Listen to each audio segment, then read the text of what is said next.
యత్ర యత్ర మనస్ఫూర్తి తత్ర తత్ర జగత్రయం.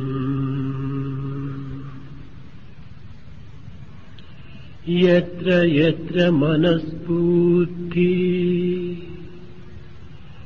తత్ర తత్ర జగత్రయం. యత్ర యత్ర మనో నాస్తి తత్ర తత్ర న కించన. తత్ర తత్ర న కించన. ప్రేమస్వరూపులారా, ఎక్కడెక్కడ మనస్సు సంచరించుచుండునో అక్కడ అంతయు కూడాను త్రిలోకములు కూడాను కూడి ఉంటున్నాయి. ఎక్కడ మనస్సు లేదో అక్కడ ఏమీ లేదు. మనస్పందన నిమిత్తమై ఇట్టి పవిత్రమైన భారతీయుల యొక్క పర్వదినములు ఏర్పడుతూ వచ్చాయి. కానీ ఇట్టి మనసును సరిదిద్దటం ఇది అసాధ్యము. మ్రాను తిడ్డవచ్చు మరివంపు లేకుండా, తిద్దవచ్చు రాయి తిన్నగాను. మనసు తిద్దగలరా మరివంపు లేకున్నా? మనసు తిద్దగలరా మరి వంపు లేకుండా? ఉన్న మాట తెలుపుచున్న మాట, ఉన్న మాట తెలుపుచున్న మాట. పవిత్ర పర్వదినముల యొక్క ప్రధాన లక్ష్యాన్ని ప్రతి మానవుడు కూడాను గుర్తించవలసినటువంటి విషయం. ఈనాటి పవిత్ర దినము మహాశివరాత్రి. సంఖ్యాశాస్త్రమును పురస్కరించుకొని అక్షర వర్ణమాలను మనం పురస్కరించుకున్నప్పుడు ఒక్కొక్క అక్షరములకు ఒక్కొక్క సంఖ్యారూపమును ధరించుతున్నది. సి అనగా దీనికి 4వ నంబర్, వా అనగా ఇది 5వ నంబర్, రా అనగా దీనికి 2వ నంబర్. ఈ 3 చేరినప్పుడు 11గా మారుతుంది. ఇది ఏకాదశ రుద్రులు అని పిలుస్తూ వచ్చారు. అనగా 11 రుద్రులు. ఈ రుద్రులు చేసేటువంటి పని ఏమిటి? ఈ రుద్రులు బుద్ధితో చేరి మనస్సును సంసారం వైపున మరల్చి మానవునికి అనేక విధములైనటువంటి చీకాకులు, కష్టములు, బాధలు, దుఃఖములు కలిగిస్తూ ఉంటాయి. ఈ బాధలలో 3 విధములైనటువంటి బాధలు ప్రపంచమునందు చూడగలుగుతున్నారు. ఆది భౌతికము, ఆధ్యాత్మికము, ఆది దైవికము అని 3 పేర్లు. ఆది భౌతికమనగా పంచభూతములచే, పంచకోశములచే, పంచ ప్రాణములచే బాధింపబడేటువంటిది. మనుషుల చేతను, క్రిమికీటకాదుల చేతను, మృగముల చేతను హింసింపబడేటువంటిది ఈ బాధ. ఇది ఆది భౌతిక దుఃఖము అని పిలుస్తూ వచ్చారు. ఆధ్యాత్మికమనగా వాత పిత్త శ్లేషాదులచే ఏర్పడేటువంటి రోగముల యొక్క దుఃఖములు. ఆది దైవికమనగా అతివృష్టి, అనావృష్టి, ఇలాంటి పిడుగు, భూకంపములు ఇత్యాది యాక్సిడెంట్స్ ఇలాంటివంతా కూడాను చేకూరి మానవుని దుఃఖింపజేస్తున్నాయి. ఈ ప్రపంచమునందు ఉండినటువంటి అన్ని దుఃఖములలో కూడాను ఈ 3 చాలా ప్రధానమైనటువంటివి. మిగిలిన దుఃఖములన్నీ కూడాను ఈ 3తో అంతర్భూతమై ఉంటున్నాయి. కనుక ఈ దుఃఖములకు మూల కారణము ఏకాదశ రుద్రులే.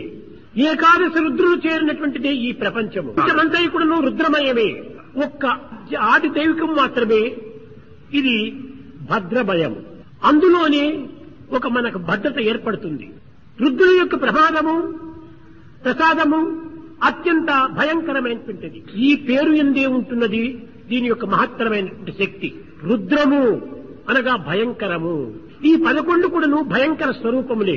ఇట్టి భయంకర స్వరూపములు మానవుని యందు ప్రవేశించి మానవులకు అనేక విధములైనటువంటి యొక్క దుఃఖములకు విచారములకు బాధలకు గురి చేస్తున్నాయి. ఇట్టి రుద్రులను అరికట్టే నిమిత్తమై ఈ మహాశివరాత్రి ఏర్పడినట్టు. అనగా ఇంద్రియ నిగ్రహమే రుద్ర నిగ్రహము అని.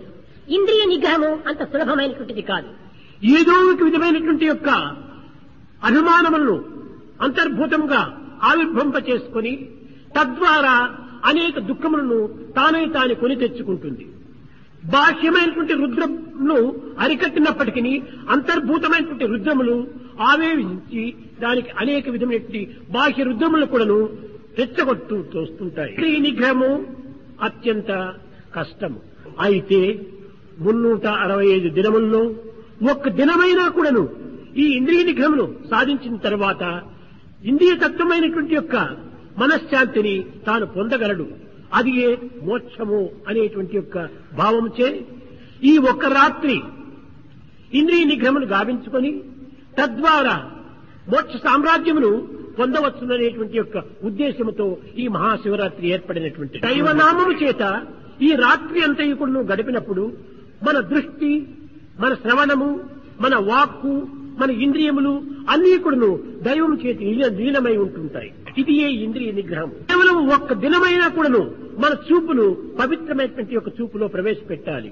కేవలం ఒక్క దినమైనా కూడాను మన శ్రవణమును పవిత్రమైనటువంటి నామ సంకీర్తనలో ప్రవేశపెట్టాలి. ఒక్క దినమైనా కూడాను మన యొక్క జిహ్వను సరి అయినటువంటి మార్గంలో ప్రవేశపెట్టి సరి అయినటువంటి మాటలచే దైవం యొక్క సంకల్పమైనటువంటి రూపంచే నామముచే దీన్ని సార్థకం గావించుకోవాలి. ఒక రాత్రి మనం ఈ ఇంద్రియ నిగ్రహం గావించినప్పుడు దీనిని ప్లాటర్ యొక్క శిష్యుడైనటువంటి ప్లేటో కూడాను చక్కని ఉపనిషత్తు వాక్యములను పురస్కరించుకొని తాను బోధిస్తూ వచ్చాడు. గుడ్నెస్ అండ్ బ్యూటీ అన్నారు. రూపధరం శాంతం, అన్ని రూపములు కూడాను శాంతమయమైనటువంటివి. నామధరం శివం. ఈ రాత్రి ఏ నామంను స్మరించినప్పటికీ ఇది మహాసుందరమైనటువంటిది, మంగళమైనటువంటివిగా రూపొందుతాయి. చిదానంద రూపం అద్వైతం. సత్, చిత్తు, ఆనందం. ఈ సత్ అనేటువంటిది ఏమిటి, చిత్ అనేటువంటిది ఏమిటి, ఈ ఆనందం ఏ మార్గంలో మనకు లభ్యమవుతుంది అనేటువంటి విషయాన్ని విచారణ చేసినప్పుడు సత్ అనగా బీయింగ్, ఎప్పటికీ ఉండేటువంటిది. అనగా పదార్థము లేకపోయినప్పటికీ పదార్థం యొక్క స్వభావము నిరంతరము నిలిచి ఉంటుంటాడు. దీన్ని వేదాంత పరిభాష యందు అస్థి భాతి ప్రియము అన్నారు. క్వాలిటీ అని అర్థం, ఎప్పుడు ఉండేటువంటిది. ఇది చక్కెరతో మనం పోల్చుకునవచ్చు. ఈ చక్కెర నీళ్ళలో కలిపినప్పటికీ, టీలో కలిపినప్పటికీ, కాఫీలో కలిపినప్పటికీ, కీరులో కలిపినప్పటికీ, ఏ పదార్థములందు కలిపినప్పటికీ ఇది తీపి అనేటువంటిది ఎప్పటికీ నిలిచి ఉండేటువంటిది. అనగా దీని యొక్క స్వభావము సత్, నిరంతరము మారనటువంటిది. కనుకనే ఇది సత్. చిత్ చైతన్య స్వరూపము. ఈ సత్తు అనేటువంటిది గుంటలో పెట్టినప్పటికీ నిప్పు వంటిది పైకే వస్తుంది. చిత్ అనేటువంటి చైతన్యం అనేటువంటి జలము గుట్టపై పోసినప్పటికీ క్రిందికే దిగుతుంది. కనుకనే ఈ చిత్ అనేటువంటిది జలముతో పోల్చుకున్నటువంటిది. సత్తు చక్కెర, చిత్తు నీరు. సత్ సత్తుగా ఉన్నది, చిత్తు చిత్తుగా ఉన్నది. చిత్తు రెండింటినీ ఏకం చేసినప్పుడు షుగరు కాదు, నీరు కాదు, సిరప్గా మారిపోతుంది. కనుకనే సత్తు చిత్తు ఏకము చేసినప్పుడు ఏర్పడేటువంటిదే ఆనందము అనేటువంటిది. నిత్యమైనటువంటి యొక్క దైవత్వమును, పురుషత్వమును, చలనమైనటువంటి యొక్క ప్రకృతిని, జడమును ఏకము చేసినప్పుడు ఇది ఆనందము ఏర్పడుతుంది. కనుక సత్తు చిత్ అనేటువంటిది ఆనందంతో కూడినటువంటిది. ఇటు సత్తు చిత్ ఆనంద స్వరూపంతో కూడినటువంటిదే ఈ శివరాత్రి యొక్క మహాపర్వదినం. అనేక విధములుగా జీవులను బాధిస్తూ ఉండేటప్పుడు మన ఇంద్రియములను అరికట్టి మరల్చి దివ్యమైనటువంటి కాలమును గడిపినప్పుడు ఇది ఒక మోక్షమునకు మార్గం ఏర్పడుతుంది. అనగా మోహమును క్షయం చేయటము. ఇలాంటి పవిత్రమైన పర్వదినము యొక్క మహా అంతరార్థాన్ని ప్రతి మానవుడు కూడా గుర్తించాలి. అయితే ఈ పర్వదినమునందు ఈ ఒక్క దినం మాత్రమే ఎంత ప్రత్యేకమైనటువంటిది. ఈనాడు భగవంతుడు అత్యంత సమీపములో ఉంటుంటాడు. మాఘ శుక్ల చతుర్దశి దినము ఈ కాలమునందు దైవత్వం అనేటువంటి యొక్క వైబ్రేషను మానవత్వములకు సమీపములో చుట్టూ కూడా ఉంటుంటాయి. ఈ ఒక్క దినము అత్యంత పవిత్రమైనటువంటి కాలములు గడిపినప్పుడు ఆ యొక్క దివ్యత్వం అనేటువంటిది దీనిని ఆకర్షిస్తుంది. ఈ దైవము కంటే అత్యంత సమీపమైనటువంటిది జగత్తులో మనకు ఒక్కటి కూడా కనిపించదు. కొన్ని సమయంలో తల్లి అయినా కొంచెం దూరం ఉండొచ్చును, కానీ దైవం మాత్రం అంత సమీపంలో తానే దైవంగా ఉంటున్నాడు. ఇటు సత్యనిత్యమైనటువంటి దైవత్వంను తాను గుర్తించడానికి ప్రయత్నించాలి. ఈ బాహ్యమైనటువంటి ఆరాధనలు, బాహ్యమైనటువంటి ఆచారములు, బాహ్యమైనటువంటి కర్మక్రియలు మనం ఆచరిస్తూ ఈ బాహ్య తృప్తి అంటే మనం జీవితమును వ్యక్తం చేసుకుంటున్నాం. బాహ్యముతో పాటు అంతర్భావాన్ని కూడా మనం కొంత అభివృద్ధి గావించుకోవాలి. ఎంతకాలమని ఈ బాహ్య కర్మలలో మన జీవితమును వ్యక్తం చేసుకోవాలి. ఎన్ని విధములైనటువంటి విద్యలు నేర్చినప్పటికీ ఇవి కేవలం అంతర్భూతంలో చేరకుండా అంతర్ధానమైపోతున్నాయి. కనుక దివ్యాత్మ స్వరూపులారా, కాలం గడిచిపోతుండాది, కర్మలు జరిగిపోతుండాది, కర్తవ్యాన్ని విస్మరిస్తున్నారు. దివ్యమైనటువంటి ఈ కర్తవ్యాన్ని మనం ఆచరించే నిమిత్తమై ఈ కాయం ఏర్పడింది. కనుక మన కర్తవ్యాన్ని నిర్వర్తించాలి. ఎన్నో సంవత్సరం నుంచి కూడాను స్వామి బోధనలు వింటున్నారు, గ్రంథములు చదువుతున్నారు, అనేక మంది మహనీయులను దర్శిస్తున్నారు, సాధనలు సలుపుతున్నారు. కానీ మనకు పొందినటువంటిది, చెందినటువంటిది, మనం అనుభవించినటువంటిది ఆనందం ఏమిటి? ఏమైనటువంటి ప్రశ్నలు తమకు తాము వేసుకున్నప్పుడు జవాబు ఏమాత్రమూ కనిపించటం లేదు. కేవలం ఒక్క విషయమునందైనా కూడా మనం ముందంజ వేస్తున్నామా? ఒక్క ఆచరణ ఎందున్నా కూడా ఒక్క క్షణమైనా మనం మనసును నిలపగలుగుతున్నామా? దేనిని సాధిస్తున్నాము మనం? దేనిని ఆచరిస్తున్నాము మనము? ఫలితంను కోరటంలో ఉండినటువంటి అంతరార్థం ఏమిటి? ఈ ఫలితంను కోరటం లోపల అర్థమే లేదు. చేసేది తప్పు పనులు, కోరేది మంచి ఫలము. మంచి ఫలము కోరేటువంటి వాడు మంచి పనులు చేయడానికి పుణ్యంజ వెయ్యాలి. చెడ్డ పనులు వద్దు అనేటువంటి వారికి చెడ్డ కర్మలే ఉంటుండవు, చెడ్డ ఫలమే ఉంటుండదు. పుణ్యశ్చ ఫలమిశ్చంతి పుణ్యం నిశ్చంతి మానవ నపాపం ఫలమిశ్చంతి పాపం కుర్వంతు యత్నదా. మంచి ఫలము కావాలనుకునేటువంటి వాడు మంచి కార్యంలో ప్రవేశించాలి. చెడ్డ ఫలము వద్దు అనేటువంటి వాడు చెడ్డ కార్యంలో పోకుండా ఉంటుండాలి. చెడ్డ ఫలం వద్దంటున్నాడు, చెడ్డ కార్యంలో ముందంజ వేస్తున్నాడు. తెల్లవారింది మొదలు రాత్రి పరుండున్నంత వరకు కూడాను అసత్యములు, అధర్మములు, అక్రమములు, అనాచారములు ఇలాంటి మార్గంలో మనం ప్రవేశించి సత్యనిత్యమైనటువంటి దైవత్వాన్ని మనము ప్రార్థించినంత మాత్రమున కలిగే ఫలితం ఏమాత్రము ఉండదు. సాధ్యమైనంత వరకు జీవితంలో ఒకటి రెండైనా కూడా మనము ఆచరించలో పెట్టడానికి ప్రయత్నించాలి. లేకపోతే కాలం గడిచిపోతుండాలి, కాయం కరిగిపోతుండాలి, కట్టగడపటికి మరణం సంభవిస్తుండాలి. సాధించినది ఏమిటి? ఏమాత్రమూ సాధించలేదు. కనుక సాధించినటువంటి దానిని మనం సరైనటువంటి రీతిలో సంరక్షించుకోవాలి. విన్నటువంటి విషయంలో ఒకటి రెండైనా మనం ఆచరణలో పెట్టాలి. ఎంత కాలం నుండియో కూడా ఆశ్రమంలో ఉంటున్నాం, ఎంత కాలం నుండియో మనం అనేక విధములైనటువంటి సంభాషణలు సలుపుతున్నాము, కానీ ఉండి కూడాను ప్రయోజనం లేకపోతుండాలి. దీనిని మనం చక్కగా విచారణ చేయాలి. ఇప్పుడే నిజమైనటువంటి యొక్క పవిత్రమైన పర్వదినముల యొక్క ప్రధానమైనటువంటి యొక్క ఫలమును మనం పొందిన వారం అవుతాం. ఈ పవిత్రమైనటువంటి దీంట్లో మనకు తెలిసినటువంటి దోషాన్ని దానిని అరికట్టడానికి ప్రయత్నించాలి. నీ యొక్క కాన్షియస్, నీ యొక్క అంతరాత్మ ప్రబోధించినప్పుడు ఆ పనులను మనం చేయకుండా ఉంటుండాలి. తెలిసి దానిని అరికట్టకుండా పోయినప్పుడు నీ యొక్క మానవత్వమే వ్యర్థమైపోతుంది. సంకల్పాలను వచనంలో ప్రవేశింపచేసినప్పుడు అది సత్యము అవుతుంది. వచనంలో ప్రవేశింపచేసినటువంటిది క్రియలో మనం ఆచరింపచేసినప్పుడే ఇది ధర్మము అవుతుంది. ఈ యొక్క ధర్మమునకు సత్యమునకు రెండింటికి ఆధారము అంతరాత్మనే. ఆత్మలో ఆవిర్భవించినటువంటి యొక్క భావమును మనం పలుకులో మనం ప్రవేశపెట్టాలి. అంతరాత్మ నుంచి వచ్చినటువంటి భావం ఒక్కటి, నీవు పలికేది మరొకటి. అసత్యమా అవుతుంది. పలికినటువంటిది మనము కార్యంలో ప్రవేశింపచేసినప్పుడు ఇది ధర్మం అవుతుంది. సత్యమో అది చేయకుండా ఉండినప్పుడు అది అధర్మమే అవుతుంది. సత్యాసత్యములు కాని, ధర్మ అధర్మములు కాని మన యొక్క హృదయాంతరాల నుంచి ఆవిర్భవించినటువంటి పవిత్రమైనటువంటి దివ్యవాణి, అలాంటి దివ్యవాణిని మనము వ్యక్తం చేసుకుంటున్నాం. దీనికి అనేక రకములైనటువంటి యొక్క పురాణముల యొక్క భావాన్ని కూడాను అప్పుడప్పుడు నేను ప్రబోధిస్తూ ఉంటాను. మహాభారతమునందు భీష్ముడు కలడు, మహా తపస్సంపన్నుడు, మహాజ్ఞాని. అతని యొక్క పట్టుదల అనేటువంటిది ఎవరు కూడా కదిలింపలేడు. ఈ లోపల మొట్టమొదటి వాడు భీష్ముడు. ప్రతిజ్ఞను సాధించినటువంటి వాడు భీష్ముడు. కనుక ఈ ప్రతిజ్ఞను సాధించినటువంటి ఇంత మహాజ్ఞాని అయినటువంటి యొక్క భీష్ముడు కౌరవులు చేసేటువంటి పనులు తప్పు అని తెలుసు. వారు దుర్మార్గంలో ప్రవేశిస్తున్నారని కూడా తెలుసును, ధర్మము అక్రమలకు దారితీస్తున్నారని తెలుసును. కానీ తెలిసి కూడాను వారికి చెప్పలేక, వారిని అరికట్టలేక, వారి సరైన మార్గంలో తిప్పలేక తాను బలహీనుడైపోయాడు. మాత్రమే కాక దుష్టులు దుర్మార్గులైనటువంటి యొక్క ఈ కౌరవుల యొక్క దీని లోపల సైన్యాధిపతిగా నిలిచిన్నాడు. కనుకనే భీష్ముడి లోపల కొంత దోషం కూడాను ఏర్పడుతూ వచ్చింది. అంతర్వాణిని అనుసరించలేకపోతున్నాడు, అంతర్వాణిని ఆచరించలేకపోతున్నాడు, వాణిని పలుకలేకపోతున్నాడు. ఈ యొక్క భీష్ముని యొక్క బలహీనత.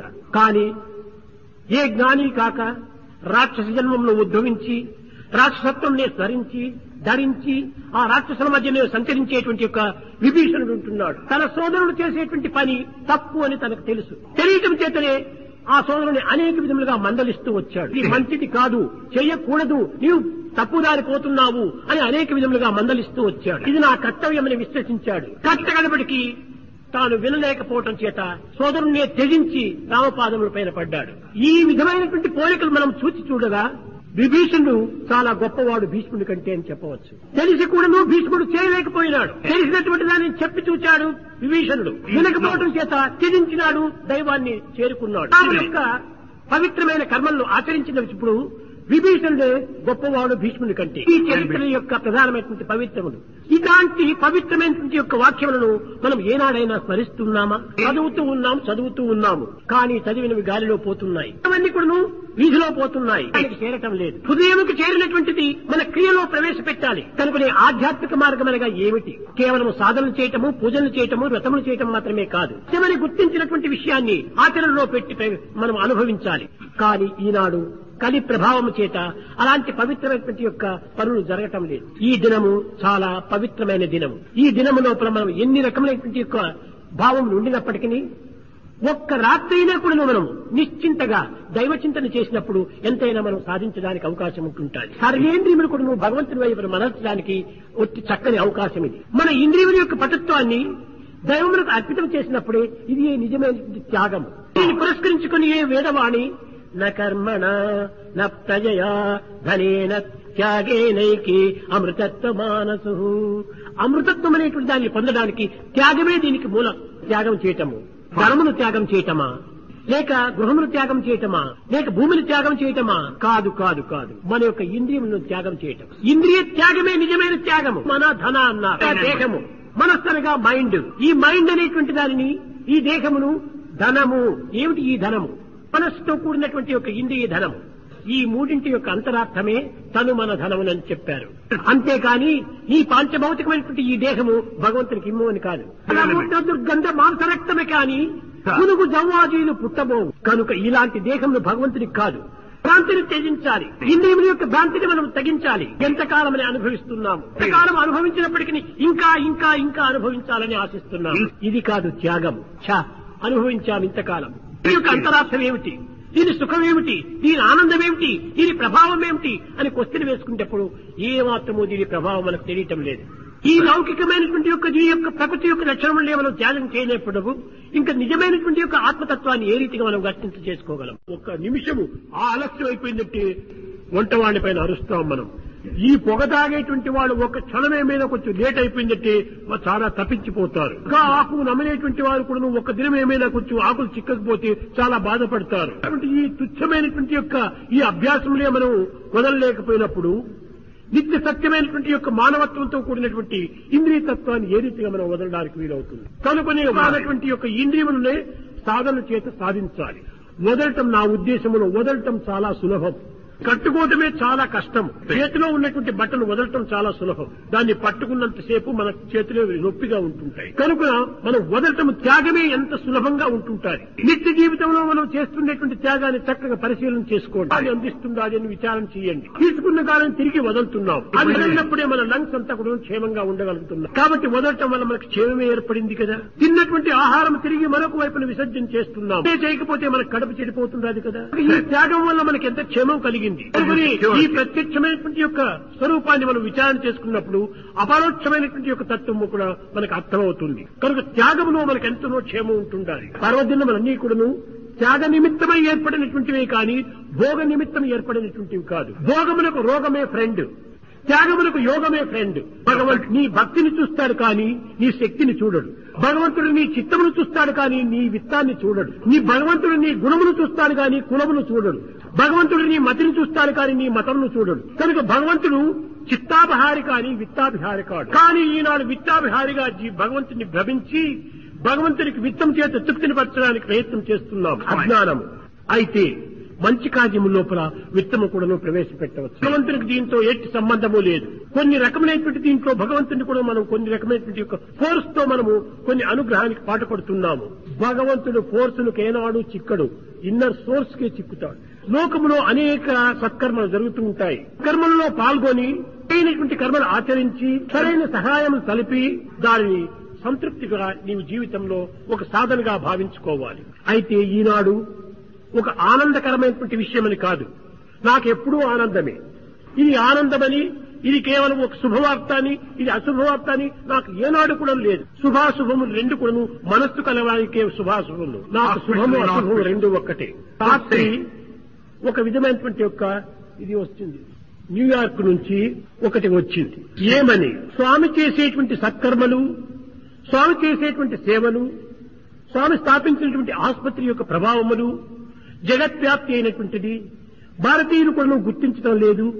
ఈ విధమైనటువంటి యొక్క సహాయము ఏ విధమైన ప్రచార ప్రబోధములు లేకుండా ఆచరణ రూపంలో స్వామి సాధిస్తూ ఉంటున్నాడు అనేటువంటి సంతోషము చేత ఇలాంటి యొక్క సేవలు ఎక్కడ కూడా జరగటం లేదు. ఇలాంటి సేవల లోపల ఏ కొంచెం భాగమైనా కూడా మేము వహించడానికి అవకాశం అందించాలని కేవలం ఫస్ట్ ఇన్స్టాల్మెంట్ అని, స్మాల్ టోకన్ అని చెప్పుతూ 100 కోట్ల రూపాయలు సత్యసాయి ట్రస్ట్ కి పంపించారు. 50 crores ఆసుపత్రి పేరుతో ఫిక్స్డ్ డిపాజిట్ పెట్టి దీని యొక్క వచ్చేటువంటి యొక్క ఇన్కమ్ చేత ఈ ఆసుపత్రి చక్కగా జరుగుతూ రావాలి. ఇంకా 25 కోట్లు ఎడ్యుకేషన్ ఇన్స్టిట్యూట్ కు పెట్టి విద్యా విధానం లోపల నూతనమైనటువంటి యొక్క వాల్యూస్ ను అభివృద్ధిపరిచి నిజమైన రూపాన్ని నిరూపించాలని చెప్పిన ఉద్దేశంతో ఆ 25 కోట్లు ఇన్స్టిట్యూట్ కు పెట్టాలన్నారు. నిజమైన యొక్క ప్రాకృతమైనటువంటి యొక్క సహాయం ఎన్నో జరుగుతూ ఉంటాయి. వీటికంతా కూడా 25 కోట్లు సెంట్రల్ ట్రస్ట్ కి పెట్టుకోవాలని కేవలం ఫస్ట్ ఇన్స్టాల్మెంట్ అని రాశారు. కనుక స్వామి యొక్క సత్కర్మల లోపల ఈ భాగం వహించేటువంటి యొక్క మహాభాగ్యము మాకు లభించటము, స్వామి దీనికి అంగీకరించటము మా అదృష్టం అని చెప్పింది. ఇది నిజమైన త్యాగం. 10 రూపాయలు ఎవరైనా దానం చేస్తే ఆ తలంత అక్షరాల చేత ఆ యొక్క ఫ్రంట్ పేజ్ లో వేస్తుంటారు. ఇది మా పేరు చెప్పకూడదు, పేరు ప్రధానం కాదు, సేవ మాకు ప్రధానము. అందులో కూడా నువ్వు సాక్షాత్ భగవంతుడికి చేసే సేవ మహా పవిత్రమైన సేవ లభ్యమైంది. ఈనాటి వరకు కూడాను మేము ఎవరిని కూడాను ఒక నయా పైసా మేము అడగలేదు. కారణం ఏమిటి? ఆ నిస్వార్థ సేవ యొక్క ఫలితమే ఈ పవిత్రమైన ఫలితం. కనుక ప్రతి మానవుడు కూడా నిస్వార్థమైన సేవ చేయండి. తప్పక దానికి తగినటువంటి సహాయము తనంత తానే వరించి వస్తూ మనం ఏమాత్రమూ సంకోచించనక్కర్లేదు. మనం చేసేటువంటి పని హృదయపూర్వకంగా చేయాలి, మానసిక తృప్తిగా మనం చేయాలి. తృప్తియే మనకు సర్వ సముఖ్యను సర్వ సంతతిని అందిస్తుంది, సర్వశక్తిని కూడా చేకూరుస్తుంది. ఇది ఏ నిజమైనటువంటి యొక్క గుణము. గుణమే మనకు నిజమైన ధనము. ఈ గుణం అనేటువంటి ధనాన్ని మనము సంపాదించుకోవాలి. ఈ గుణము లేకపోతే ఎన్ని విధమైనటువంటి సంపదలు ఉండి కూడాను ప్రయోజనం ఉండదు. ప్రేమ స్వరూపులారా, ఈ విధంగా లోకములో ఎన్ని విధమైనటువంటి యొక్క పవిత్రమైనటువంటి యొక్క ఇవిలో జరుగుతున్నవి. ఈ సంస్థల యొక్క ప్రభావం అనేటువంటిది అదృష్టవశాత్తు దీపం కింద క్రీనీయడం అనే కేవలం భారతీయులకు మాత్రమే ఈ నీడ కనిపిస్తుంటున్నారు. యావత్ ప్రపంచమంతా కూడా దీని వెలుతురు లోపల ఆనందాన్ని అనుభవిస్తున్నారు. దానికి వారి విశ్వాసమే మూల కారణం. మనకు విశ్వాసం వస్తుంది పోతుంది, వస్తుంది పోతుంది. ఇది కేవలము మన విశ్వాసములు గడియారం పెండులం మాదే తిరుగుతూ ఉంటున్నారు కాదు. వాడు స్టడీ మైండ్ గా ఉంటున్నారు. ఇలాంటి విశ్వాసం అనేటువంటిది ప్రతి మానవుడు కూడా సంపాదించుకోవాలి. విశ్వాసం ఉండినప్పుడే ప్రేమ మనలో ప్రారంభిస్తుంది. ఆ కాన్ఫిడెన్స్ మనం డెవలప్ చేసుకోవాలి. There is confidence, there is love. There is love, there is peace. Where there is peace, there is truth. There is truth, there is bliss. There is bliss, there is God. కనుక confidence లేకపోతే ఇంకా మనకు bliss ఎక్కడి నుంచి వస్తుంది? ఏదైనా విచిత్రమైనటువంటి యొక్క చర్యలు చూసినప్పుడు మహాభక్తి ఏర్పడుతుంది. మరో నిమిషమే తిరిగి దానికి మార్పు కలుగుతూ ఉంటారు. ఇది సరి అయినటువంటి యొక్క ఫెయిత్ కాదు. ఫెయిత్ అనేటువంటి రాకపోకలునేటువంటి స్థిరమైనటువంటి యొక్క గుణం. ఏ మేఘములు కాదు ఇవి. ఇలాంటి మేఘములతో కూడి ఉంటున్నాము ఈనాడు. ఇది సరి అయినటువంటిది కాదు. ఏమైనా జరగని ఒక్క ఫెయిత్ ఆ విధమైనటువంటి యొక్క స్థితిలో ఉంటుండాలి. హరిశ్చంద్రుడికి ఎన్ని కష్టములు కలిగాయి, కానీ సత్యం పైన ఉన్నటువంటి విశ్వాసమే. ఆ విశ్వాసం చేత భార్యను కూడా అమ్ముకున్నాడు, కూడా కోల్పోయినాడు, రాజ్యమును కూడా కోల్పోయినాడు. కనబడికి కాటి కాపరిగా నిలిచాడు. ఎలాంటి పని చెప్పండి? ఏ నీచులు కూడా చేయలేనటువంటి పని. అలాంటి పని లోపల కూడా తాను ఆనందంగా ప్రవేశించాడు. అయ్యో, సత్యం కోసం నేను ఇంత పాట పడితేనే కట్టబడి నాకు ఇదే ఫలితము అని ఏమాత్రము విచారించలేదు. ఏది ఇచ్చినప్పటికీ ఇది ప్రీతికరమైనటువంటి ప్రసాదమే, ఇది భగవత్ ప్రసాదమే అని అంగీకరించాడు. ఆ అంగీకారం చేతనే కట్టగడపటికి భార్య మరణించిన కుమారుడు పోయిన రాజ్యం కూడా తిరిగి వెనుకకు వచ్చింది. కనుక కథలన్నీ చదలని చరించని ఒక నిత్యమైనటువంటి భక్తి ఉంటుండాలి. నిల్చాలి, స్థిరచిత్తుడై నిల్చాలి. ఇలాంటి చరత్వంతో మనము జీవితాన్ని గడపాలి. ఈ విధమైనటువంటి యొక్క మహాపవిత్రమైనటువంటి యొక్క దినమునందు ఈ పవిత్రమైనటువంటి మనస్థితిని సరైన మార్గంలో ప్రవేశింపజేసే నిమిత్తము మహాశివరాత్రి ఏర్పడినది. రోదతీతి రోతహాని, రుద్రులు అనేటువంటి వాడు రోధింపచేసేటువంటి వాడు కనుక మనకు చుట్టూ లోపల వెలుపల కూడాను రుద్రులు ప్రవేశించారు. మన సర్వస్వము రుద్రుల యొక్క ప్రభావమే, ఆనందము రుద్రుల ప్రభావమే, సుఖము రుద్రుల ప్రభావమే, అన్ని కూడా రుద్రుల ప్రభావమే. రుద్రులను మనం వశం చేసుకున్నప్పుడు కూడా మనకు భద్రంగానే ఉంటుంటాయి. సర్వ మార్గములు ఎందుకు మనం భద్రతనే సాధిస్తాము. విశ్వాసం మనలో లేకపోవటం చేత సాధించలేకపోతున్నాము. కనుక విశ్వాసము తాత్కాలికమైనటువంటి సుఖము కోసమని, అనభంగురమైనటువంటి యొక్క అనుకూలముల కోసమని విలువైనటువంటి జీవితాన్ని వ్యర్థం చేయకూడదు. కేవలము మాణిక్యం వంటి మానవుని జీవితము మసిబొగ్గులు కమ్ముకుంటున్నాం. మనం చిక్కినటువంటి చక్కని అవకాశాన్ని కూడా మనం దారబోసుకుంటున్నాము. తిరిగి ఇలాంటి అవకాశం చిక్కాలంటే ఇది మహా కష్టం. దానిని సాధించాలి, దాన్ని నిలుపుకోవాలి, నిలుపుకున్న దాన్ని అనుభవించాలి. ఇది నిజమైనటువంటి భక్తి. కానీ అట్టు కాకుండా దీనికి ఎవరో కారకులని, ఎవరో దీనికి కర్తలని మనం భ్రమిస్తూ, ఇతరులను నిందిస్తూ, ఇతరులను విమర్శిస్తూ మన జీవితాన్ని వ్యక్తం చేసుకుంటున్నాం. మన మనసే మూల కారణం. నీ మనసు మంచిగా ఉన్నదా నీకు అన్ని మంచిగా జరుగుతుంది. నీ మనసు ఏమైనా మాలిన్యంగా ఉందా సర్వము నీకు మాలిన్యంగానే కనిపిస్తుంది. ఎవరు దీనికి కారకులు కాదు, అన్నిటికీ నీకు నీవే కారకులు, నీకు నీవే కర్తవు. కనుక నీ కర్తవ్యాన్ని నీవు నిర్వర్తించు, నీ సత్యత్వాన్ని నీవు గుర్తించు, దివ్యత్వాన్ని అనుభవించగలవు. కనుక ఈ దివ్యత్వాన్ని అనుభవించడానికి మన హృదయము పవిత్రము గావించుకోవాలి. అసలు ఉండవచ్చు, అభీష్టములు ఉండవచ్చును, ఆనందం కోరవచ్చును. కానీ దైవత్వంతో పొందేటువంటి ఆనందము మించినటువంటి ఆనందము మరొకటి లేదు. ఈ విధమైన ఆనందాన్ని మనము అనుభవించడానికి తగిన కృషి చేయాలి.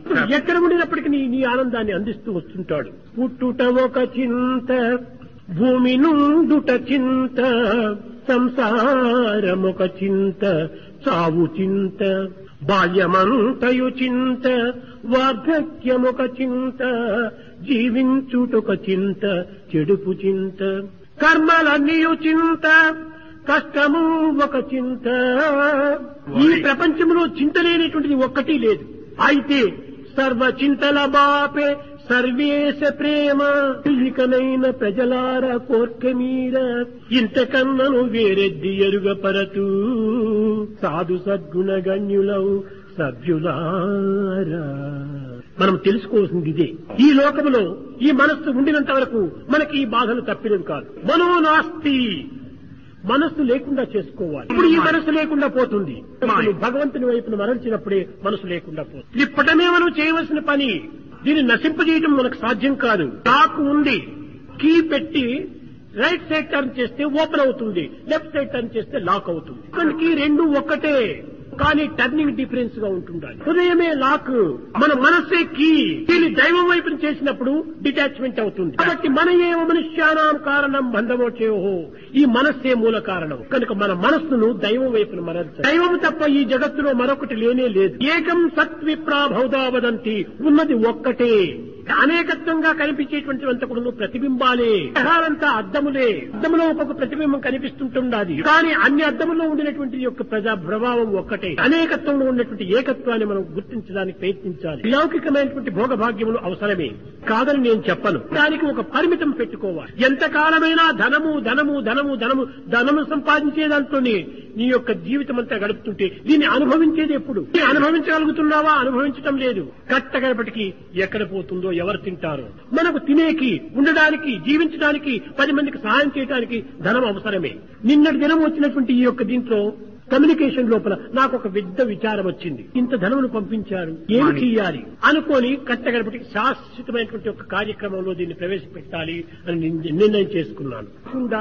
ఇంకా ఇంకా ఇంకా ఇంకా ఎన్నో రకములైనటువంటి యొక్క అభివృద్ధులు చేయాలని నేను అనేక విధమైన సంకల్పం చేశాను. కానీ సంకల్పములకు ఏనాడు కూడా భిన్నం కాదు. స్వామి యొక్క సంకల్పము వజ్ర సంకల్పము. ఎవరు కూడా మార్చడానికి వీలు కాదు. స్వామి యొక్క ప్రభావం కానీ, పవిత్రత కానీ, కీర్తి కానీ కేవలము ఒక ప్రచారంతో వచ్చినటువంటివి కాదు. స్వామి యొక్క ఆచరణ చేత వచ్చినటువంటివి. కనుక నాకు ప్రచారం నాకు అక్కర్లేదు. ఆచరణే చాలా అవసరము. ప్రచారంతో వచ్చింది ప్రచారంతోనే పోతుంది. పేరుకోవాలంటే ప్రచారంతో ఎన్ని విధములైనటువంటి చేసినప్పటికీ ఇది పోవడానికి వీలే కాదు. పిక్చర్ లో ఉండినటువంటి ఒక పుష్పపు తీగ గాలితో కదులుతుందా? కాగితమైనా కదులుతుంది కానీ కాగితంలో ఉన్నటువంటి పూలతీగ మాత్రం కదలదు. కనుకనే లోక భావములు లోక ప్రచారముల చేత లోకం కదలవచ్చును కానీ సాయి ఎప్పటికీ కదలడు. ప్రచారముల చేతి ఏమాత్రం కూడా కించిత్ అయినా కూడా చలనం రాదు. ఆచరణ చాలా అవసరం. ఈ సంస్థలు ఎందుకు కూడా ప్రతి ఒక్కరు కూడా ఆచరణలో మీరు సరైన ప్రచారం చేయండి. ఆచరణ ప్రచారమే అత్యవసరం. ఉంటే ఇంకొకరు చూసి దాన్ని అనుసరించాలి. కానీ మనం చేయటం లేదు. కానీ మున్ముందైనా కూడా మీరు చేసి చూపించి ఇతరులకు ఆదర్శాన్ని అందించండి. ఇదే నేను కోరేటువంటి దీన్ని ఏమాత్రం కూడా ఆశ లేదు. అయితే దేశాన్ని బాగుపరచాలి, దేశానికి అనుకూలం చేయాలి. ఎక్కడైనా ఉంటున్నారు, ఇక్కడ మీరు సేవలు చేసినప్పటికీ సాయ సేవగానే భావించాలి. ఈ విధమైనటువంటి త్యాగ భావాన్ని మనం అధికంగా పెంచుకోవాలి. ఇక్కడికి వచ్చినప్పుడు మాత్రమే కేవలం ఒక త్యాగాన్ని మనం ప్రదర్శిస్తాము. కానీ బయటికి పోతానే కాంక్షలు మనం అభివృద్ధి పరుచుకుంటాం. సరి అయినటువంటిది కాదు. ఎక్కడికి వెళ్ళినా సేవాభావమే. ఆ సేవాభావం చేతనే మన జీవితాన్ని సార్థకం చేసుకోవాలి. ప్రేమ స్వరూపులారా, రాత్రింత కూడాను భగవత్ నామం చేత ప్రశాంతి నిలయము ఈ యొక్క దివ్యమైనటువంటి వైబ్రేషన్ తో ఆనందాన్ని అనుభవించింది. కానీ నీ నిలయం అనేటువంటి దానిని నిరంతరము ఈ ఆనంద వైబ్రేషన్ లోపల ముంచాలి. ఏమిటి నీ భవనము? దేహమే నీ భవనము. దేహో దేవాలయ ప్రోక్తో జీవో దేవ సనాతనః. నీ దేహం లోపల నిరంతరం కూడాను ఈ యొక్క దివ్యమైనటువంటి యొక్క భగవత్ నామం అనేటువంటి వైబ్రేషన్ ఉంటూనే ఉంటుండాలి. వైబ్రేషన్ ఉంది. ఆ వైబ్రేషనే ఫోర్స్. ఆ ఫోర్స్ లైఫ్ సోర్స్. ఈ దేహమే మెటీరియలైజేషన్. ఇది కేవలం ఒక జడమైనటువంటి దేహాన్ని ఆ వైబ్రేషన్ అనేటువంటిది చాలా దీన్ని తిప్పుతూ ఉంటుండాలి. ఈ రెండింటికి సరైనటువంటి శక్తిని అందించేటువంటి రేడియేషన్ అదే ఆత్మతత్వం. కాబట్టి రేడియేషన్, వైబ్రేషన్, మెటీరియలైజేషన్ మూడు కూడా నీ యొక్క దేహమే. మరొక చోట నీవు ప్రయత్నం చేయనక్కర్లేదు. దైవం నువ్వు వెతకనక్కర్లేదు. ఒక చోటు ఉంటేనే కదా భగవంతుని వెతకాలి. సర్వత్రా ఉండినటువంటి భగవంతుని వెతికేది ఎక్కడ? నీలో నీవు చూసుకో, అంతర్ముఖం గావించు. ఇది సరి అయిన సాధన. ఎంతకాలం ఉండినప్పటికీ మన దృష్టి బహిర్ముఖం దీంట్లోనే ప్రయాణం చేస్తుండాలి. కనుక నీ దృష్టిని అంతర్ముఖం గావించుకొని ఆనందములో ప్రవేశపెట్టి నీవు ఆనందించి అనుభవించినటువంటి ఆనందాన్ని 10 మందికి సమాజంలో పంచిపెట్టి ఏ మానవత్వానికి సరైనటువంటి కర్తవ్యం, ఏ మానవుని యొక్క లక్ష్యము. ఇలాంటి దివ్యమైన భవ్యమైన నవ్యమైనటువంటి భావాలను ఈనాడు మానవుడు హృదయంలో నింపుకోవాలి. మానవత్వమంతా కూడా ప్రేమతో నిండి ఉంటున్నది. ఇంత ప్రేమను నీలో పెట్టుకొని నీకు నీవే స్వార్థంగా అనుభవిస్తున్నావే. ఎందుకు 10 మందికి పంచకూడదు? పంచితే నీకేమి సమయం తక్కువ కాదే. కొన్ని కూడా పెరుగుతూనే ఉంటుంటాది. చెరువులో నీళ్లు తల్లే కొద్దీ ఊరుతూనే ఉంటాయి. ప్రేమనేటువంటిది ఊరేది కానీ బయట నుంచి కూరేది కాదు. కనుక నీ హృదయం నుండి వచ్చేటువంటి ప్రేమను 10 మందికి పంచుతూరా. అది నీ ప్రధానమైనటువంటి సాధన. ప్రేమ ముదిత మనసికో రామ రామ రామ రామ రామ రామ రామ రామ శ్రీ రామ రామ రామ.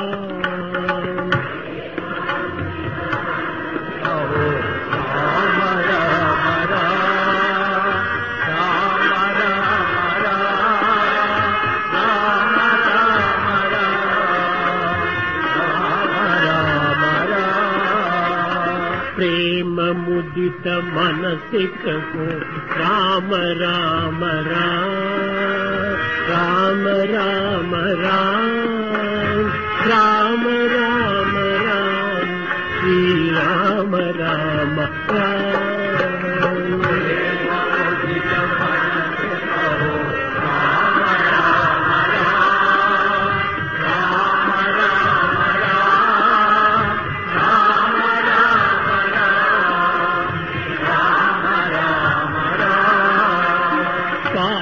कथे दुख मिठी देत राम नाम. कथे दुख मिठी देत राम नाम. भव समुद्र सुखद नाव एक राम नाम. भव समुद्र सुखद नाव एक राम नाम. परम शांति सुख निधान दिव्य राम नाम. दिव्य राम नाम. निराधार को आधार एक राम नाम. निराधार को आधार एक राम नाम. माता पिता बंधु सखा सब ही राम नाम. पिता बंधु सखा सब ही राम नाम। भक्त जनर जीवन धन एक राम नाम। भक्त जनर जीवन एक राम नाम। भक्त जनर जीवन धन एक राम नाम।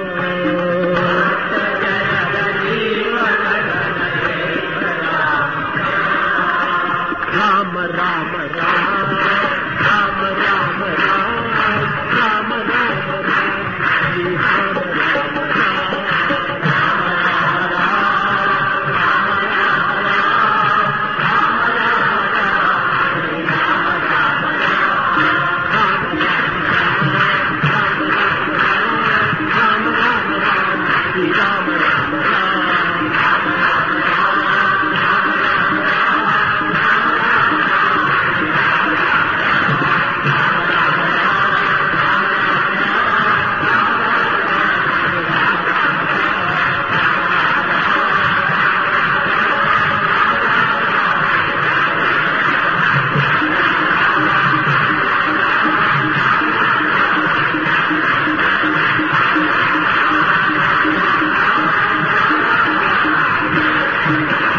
Ram Ram Ram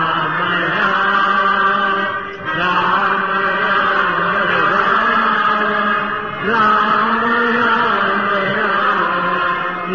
Ram